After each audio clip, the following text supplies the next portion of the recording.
Jemi rikthyer në studio, do t'jemi tani në një bisedë rreth politikave fiskale me ekspertin e politikave fiskale, zotin Ramadan Kondi. Faleminderit që jeni me në studio. Faleminderit juve për ftesën që më bët për këtë diskutuar për këtë temë. Patjetër. Në fakt është shqetësim për gjithë qytetarët që e kanë gjithmonë vëmendjen tek çështja e krizës së çmimeve gjatë këtyre ditëve. A ka në fakt një mënyrë për ta mbajtur në kontroll rritjen e çmimeve dhe luhatjen e çmimeve, apo është bordi i transparencës thjesht një mekanizëm për të qetësuar psikologjikisht qytetarët?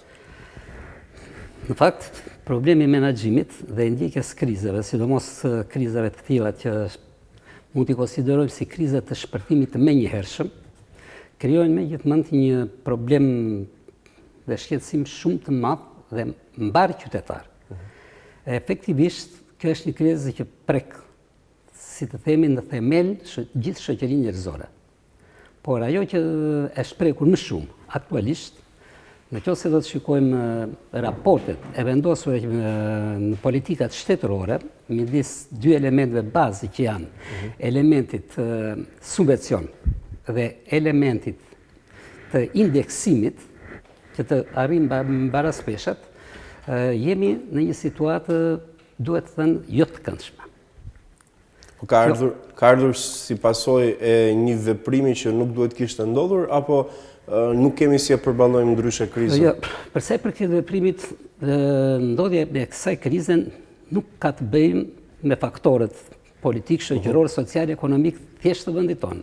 Është një krizë mbar botërore, dhe në fundit secili shtet duhet të arrijë që të bëj politikat e tija në bazë të kushteve specifike që ka. Kemi një përgjigje të mirë deri tani me bordin e transparencës? Deri tash, nëse do ta shikojmë realisht veprimin dhe mos veprimin në të gjitha aspektet dhe në gjitha format, duhet të thënë një fakt që propaganda shumë e madhe, efekti shumë i vogël. Po mirë, jemi mësuar tani. Tashim, po, ne jemi mësuar ndonjëherë, nuk duhet ta përdor. Propaganda është më e madhe Nuk duhet ta përdor atë fjalën popullore, kështu jemi mësuar më shumë me lugë bosh se sa me lugë plot. Por në fakt, sidomos shtresat në nevojë që sot është bërë retorike ditës, kudo që mund t'ulesh, kudo që me këdo që të bizetosh, çmime. Dhe efektivisht, pavarësisht se thuhet që krijojnë borde kontrolli këto, në fakt këto nuk janë leva që të stabilizojnë problemet ekonomike dhe menaxhimin ligjor të gjithë situatës krijuar. Po në fakt në optikën tuaj çfarë do duhet ishte bërë? Cila do ishte një ndërhyrje më e efektshme? Efektivisht po të shikojmë sot në botë, gjitha shtetet e botës, shtetet me përparuara, po dhe me eksperjenca, se neve pak eksperjenca kemi vetë si vend, dhe kështu që duhet të studiojmë megjithmonë shumë dhe eksperjencat e shteteve tjera dhe të marrim të mësojmë nga bota. Çfarë mund të mësojmë? Ne, për shembull, në raportet që kemi, dhe duke patur parasysh që si hidrokarburet edhe ushqimet bazë, ne kemi nga importi. Jemi të varur. Po pra, jemi të varur. Atëherë mund të bësh një politikë e subvencionimit në terma reale. Kur themi në subvencionimin në terma reale, do të thotë që qysh në dogane me të ardhur, shikojmë çmimet reale të faturave sa janë. Ndërkohë që ne punojmë akoma me çmime reference. Ne punojmë me çmime reference, veprojmë, kemi akoma disa modele që u ka ikur koha shumë, u ka ikur koha shumë më parë dhe prap nuk po arrim dot që neve të i fusim dhe të stabilizojmë këto gjëra. Po pse po ndodh kjo? Pra, e kemi të pamundur që ta realizojmë apo është çështje mungesë vullneti? Në fakt, në të gjitha këto, grupet e interesit janë shumë të interesuara. Sepse politikat fiskale shpeshherë i cënojnë, ose më mirë të them që nuk ka politikë fiskale që të mos cënojë interesat e grupeve të caktuara. Pra, çdo politikë fiskale, çdo tatim, çdo taksë, çdo tarifi që vendoset, në fundit një grup të caktuar do ta cënojë. Atëherë, duke patur parasysh faktin që do ta cënojë një grup të caktuar, të gjitha këto grupe të caktuara fillojnë, lobojnë, diskutojnë, hedhin argumenta për të ruajtur atë statu quo pozitive që kanë dhe të mos jenë shumë të se nuk me të prekshëm. Por tek neve ka një raport një çik jo të drejtë në këtë gjë. Dhe ne duhet ta pranojmë edhe po ta shikojmë me syrin konkret. Sot, në qoftë se do lëvizim edhe të shikojmë faktet në njësitë e shitjes se kudo, kemi një çorganizim, me thënë të drejtën, një çorganizim fiskal. Aq sa sot bizneset nuk po dinë çfarë po bëjnë. Dhe ne me politika që po bëjmë, nuk po bëjmë gjë tjetër veç se po mundohemi që të, si ta them, të vimë vërdallë dhe të mos bëjmë asgjë. Qartë. Bordet në problemet fiskale, këto bordet e mbikëqyrjes së kështu, janë element shtesë, por nuk mund të dalin dot mbi strukturat e konsoliduara ligjore, siç janë tatimet, doganat, drejtoria e meteorologjisë e kalibrimit që me rregullon peshat, autoriteti kombëtar i ushqimit që shikon cilësinë e të tëra të ushqimit dhe autoriteti i konkurrencës. Autoriteti i konkurrencës po, që nuk e di po vetëm mirë pam para një 3-4 ditësh që autoriteti i konkurrencës më në fund vuri një gjobë për monopolin e perave kimike në inputeve bujqësore, më mirë themi. Gjë që i kemi jo shumë aktive në jetën ekonomike dhe ligjore të vendit tonë. Pra në qoftë se në analizën tuaj si përmbledhje, në qoftë se do të funksiononin më mirë institucionet përkatëse që janë kompetente, direkte për të menaxhuar çështje të ndryshme brenda krizës, atëherë nuk do kishte nevojë as për bordet e transparencës. Unë bordin e transparencës ta them kështu që e quaj thjesht si një mekanizëm për të mbuluar përgjegjësinë tonë ligjore. Kur them për tonë ligjore, për të mbuluar përgjegjësinë e ligjeve si që është parlamenti që do ndërhyjë në raste të tilla, sepse kur themi që jemi në rast lufte, atëherë vendosen edhe disa ligje lufte. Mirë, po kjo është vetëm në retorik, se nuk kemi në gjendje lufte zyrtarisht. Kur kemi të bëjmë me luftën e ushqimit, apo me mundësinë e vendit në lëvizje të ekonomisë dhe që frenohet, e njëjta gjë është. Vetëm s'kemi të vrarë, por ama kemi që vuajmë, ka krau tjetër. Patjetër. Kështu që nuk e parë në këtë kënd vështrimi duhen ndërhyrje shumë të fuqishme dhe duhen edhe me vendime, ligje dhe masa taksative, jo retorika. Nuk politikat në këtë rast duhet të ulë ato retorikat e veta dhe veprimi konkret duhet jetë shumë i madh. Duket sikur bordi i transparencës funksionoi vetëm në fillim, pasi tani ne sapo realizuam dhe tek lajmet që çmimi është caktuar sërish 245 lekë për litrin e naftës. Pra në fillim u duk kur u zbrit çmimi nga 260 lekë për litër në 200, u duk sikur ishte një masë pozitive për interesin e qytetarëve, por tani duket se kjo ka një goditje nga pas. Edhe është rritur sërish çmimi, 245 lekë për litër nafta dhe 110 litër gazi.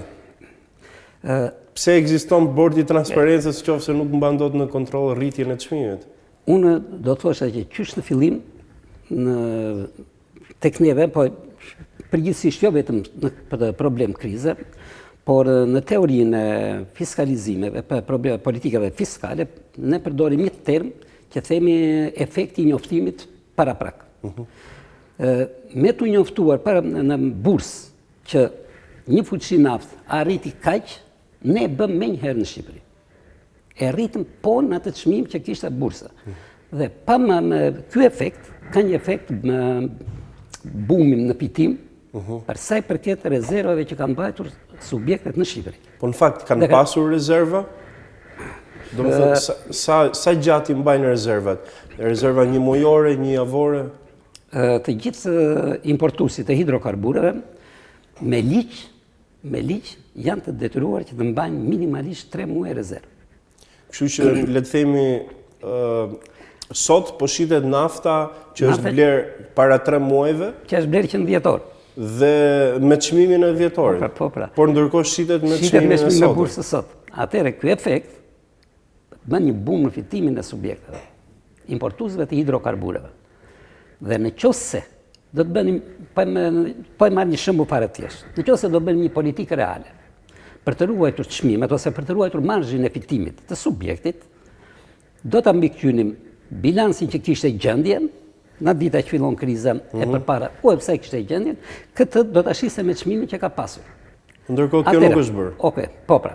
Atëherë, nëse do të bënim një politikë subvencionuese për karburantet, me të hyrë që hyni në port dhe kishim diferencë në çmim dhe për ta ruajtur çmimin të paluhatshëm, të palëkundshëm, atëherë subvenciononim importuesin dhe çmimin e ruanim treg pa aq sa ishte. Këtu kemi të bëjmë me një kontroll që e bëjnë organet tatimore, e bëjnë organet doganore, organet të specializuara dhe jo mbledhjet e bordeve, që tash jemi mësuar me borde drejtuese të shave, të shoqërive në SHPK-ve drejtë të gjitha këto, të cilat janë më shumë borde pazarësh edhe kjo do të përfundojë së thjesht një bord pazar. Për ditë nuk mund t'i ndryshojë çmimet bord. Për ditë i mbanë në kontroll çmimet, politika fiskale dhe kontrolli fiskal në to. Ndërkohë, ju besoj keni ndjekur edhe valën e protestave qytetare që kërkuan uljen e çmimeve dhe në një farë mënyre u arrit, për aq kohë sa vazhdoi protestat, çmimet u arritën të uleshin, çmimet e naftës, por nuk u arritën të uleshin prapë çmimet e ushqimeve dhe për këtë arsye u ngrit dhe një bord tjetër. Një bord për mbajtjen në kontroll të çmimeve të ushqimeve. Si e keni parë? A ka më shumë efekte se sa tek nafta apo është e njëjta logjikë? Për sa i përket mbajtjes në kontroll të bordit të çmimit të ushqimeve, që njësitë e shitjes që tregtojnë me pakicë, sepse atje duket efekti përfundimtar, është i pamundur që të kontrollohet. Është i pamundur që të kontrollohet. Sepse tregtia ndodh aty për aty. Është aty për aty. Njëra ana tjetër, që të arrihet të kontrollohet kjo, duhet kontrollohet, duhet funksionojnë të gjitha organizmat që kemi ne. Vërtet, ai e mban çmimin e bukës në rregull, ai ul peshë. Atëherë, çfarë kemi bërë? S'kemi bërë dot asnjë gjë. Pra është thjesht për të thënë që ja po bëjmë diçka. Fal. Ndërkohë, ne kemi raportuar që vetëm në 2 muajt e parë të këtij viti, qytetarët shqiptarë kanë paguar 16 milion euro më shumë në tatime. Ku shkojnë këto para? Bërë një pyetje me gjithmonë që edhe unë vetë shpeshherë ngelem kështu i paqartë. Pra, sepse ka një element që është futen më shumë të ardhura në buxhet, po ndërkohë qeveria rrit njëkohësisht borxhin publik, rrit normat rritet inflacioni praktikisht, u zhvlerësohet paraja, ndërkohë që vërtet rriten të ardhurat. Në fakt, në gjithë politikë bëhet, nëse do të shikojmë në Shqipëri, bëhen që ku do t'i gjej parat shteti. Edhe kur në diskutimet, nga që ne vim nga një sistem monist që gjithmonë mendonin për shtetin, asnjëherë për individin, dhe akoma është ky koncept. Dhe edhe ata që ngritën në revolte, shumë pak, me gjithë shtresën e popullsisë që u prekën nga kjo krizët, u ngritën shumë pak. Pra, u sfumua, si me thënë edhe revolta, në vetë. Por ajo që ka më shumë rëndësi ka se si përdoren këto para në buxhetin e shtetit dhe jo sa mblidhen në buxhetin e shtetit. Politikat shpërndarëse që mund të bëjë buxheti i shtetit janë të tilla, të cilat mund të kalojnë në kursime jashtëzakonisht të mëdha. Format që ndiqen dhe duke të cunguar shpenzimet që nuk janë të domosdoshme për kohën, ose bilez ndonjëherë nuk japin as edhe një efekt për kohën. Problemi i subvencionimeve të atyre të cilat akoma nuk janë bërë në funksionim, siç janë me këto partneritetet publike, private të cilat akoma nuk janë bërë në funksionim dhe vazhdojnë të subvencionohen për të arritur në objektivin që duhet. Por të gjitha këto e rëndojnë situatën. Për shembull, për një lot rrugë pardiem, u shpall tenderi në me rrugës Korçë-Kolonjë. Ersek. Po pra. A është i domosdoshëm? Është shumë i domosdoshëm. Por duhet pranojmë një gjë. Derisa kemi dendur 100 vjet ashtu, nuk u bë qameti në këtë rast të pritet dhe një vit apo dhe 2 vjet. Pra, mundësit për të harmonizuar faktorët e domosdoshëm me faktorët që janë në pritshmëri është shumë e madhe dhe këtë politikë do ta bëjë buxheti i shtetit. Ndërkohë, shpenzimet kapitale vazhdojnë, edhe pse retorika thotë se jemi në kohë lufte, në kohë krize, shpenzimet kapitale vazhdojnë. Janë këto që përmendët juve? Po pra. Dhe investimet kapitale. Në qoftë se nuk për çfarë më duhet mua investimi kapital kur mua po më dëmtohet shëndeti i popullit për normat e konsumit. Ne nuk kemi, nuk po funksionojnë levat. Të gjitha institucionet që ka shtetin në dorën e tij. Dhe në këtë periudhë krize duhet ishtin të gjithanshme. Shkojmë nga që unë jam marrë gjithmonë me problemet financiare, 40 ca vjet dhe kam punuar në sistemi financiar, e them me sinqeritet që dhe kur iki rrugës unë e shikoj efektin e kontrollit doganor dhe tatimor. Nuk ka gjikuni. Është venitur. Dhe një gjë fare vogël. Në raportin që ka dhënë kontrolli i lartë i shtetit, thotë që 30% e fondeve buxhetore janë shpërdoruar. Asnjë përgjigje. Përgjithësi, kontrolli i lartë i shtetit nxjerr gjithmonë, por nuk shkojnë të finalizohen. Po su finalizuan është një lloj, ndaqë edhe sikur ta zbulojnë, edhe sikur mos e zbulojnë, është një lloj. Është vetëm që krijon atë imazhin e keq, korrupsioni i lartë të tërën, kur nuk e çon deri në fund. Ndërkohë, një muaj e gjysmë më parë, ish kryetari i kontrollit të lartë të shtetit, zoti Bujar Leska, ka çuar një nisëm në parlament që ata që bëjnë shpërdorim të fondeve publike apo që rezultojnë nga kontrollet e kontrollit të lartë të shtetit si persona që kanë dëmtuar buxhetin e shtetit, kanë krijuar dëm ekonomik apo të ardhurat munguara, të mbajnë përgjegjësi personale dhe ta shlyejnë detyrimin apo dëmin që kanë shkaktuar personalisht. Mund të them se jemi një vend unikal në këtë pikë që dëmtojnë dhe nuk zhdëmtojnë. Pra dëmin e kryen individi, zhdëmtimin e bën po shteti, po ne. Po. Kur po sjell një shembull konkret në periudhën e kaluar. Vetë unë kam bërë një kontroll në një deg banke. Dhe dega e bankës kishte bjedhur doganat shqiptare, sa zbulova unë, sepse deri aq nuk shkova më tutje, se aq e lejonte, 27 milion lekë të reja. Kur erdhi puna, u dënua vetëm një person. Që në fakt ajo ishte fajtore, por vetëm ajo u dënua me 2 vjet heqje lirie, iku jashtë territorit të Republikës së Shqipërisë, mbushi ata kohën e amnistisë, u rikthye shëndoshë mirë, as edhe një jetë që ndarkësh nuk u kthyen buxhetin e shtetit. E njëjta gjë ndodh edhe për të gjitha. Marrim edhe gjyqin fjalëvend të Bankës së Shqipërisë, 736 milion lekë të bjedhur nga një person. Kur erdhi puna, ai u dënua me 2 vjet e gjysmë heqje lirie, por vendimi i gjykatës nuk thot kthimi i detyrimit. Kështu, kushdo mund të vjedhë, sepse vjet një sasi kaq të madhe sa ka siguruar jetën. Pra bën llogarin që ja vlen dhe burgu. Po ja vlen. Me aq ja vlen edhe jo.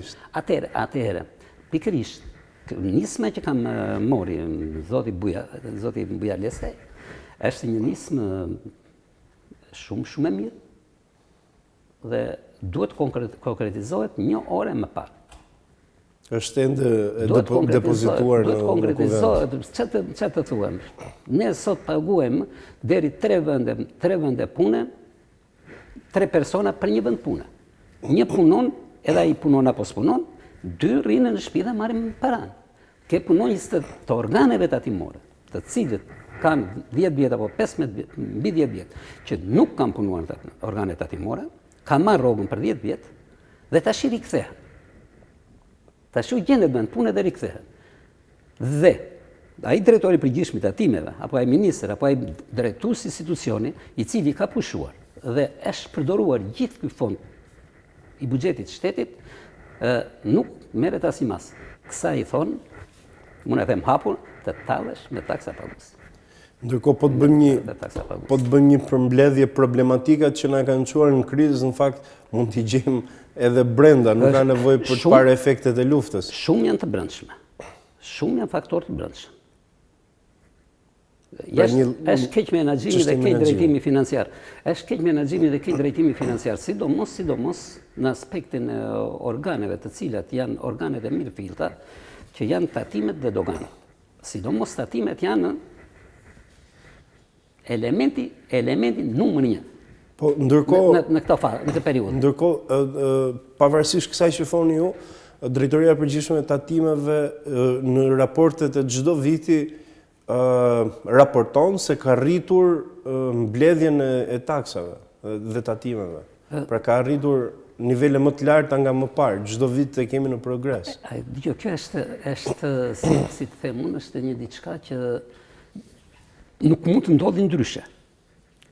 Kur tatimet dhe taksat rriten, edhe me përqindje apo me tarifë, një, rritje ekonomike ka, e dyta, dhe pasandaj, kur kemi të bëjmë me koston çik fiktive, që në qoftë se një tender do bënte fjala vjen 1 milion lek, 1 milion euro, dhe ne bëjmë 1 milion e gjysmë, kur shpenzimet janë më të vogla, normat e fitimit rriten më shumë, sepse ai do të marrë atë mes.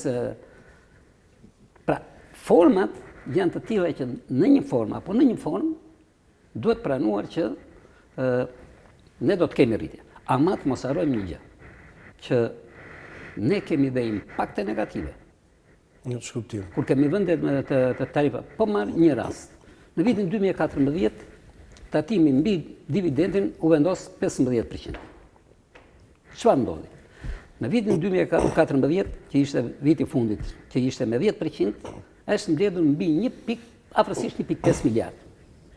Në vitin 2018, kur u tha që do ndryshoj në vitin pasardhës, do bëhet në 15, do bëhet 8, janë mbledhur mos gabohem vetëm 380 milion.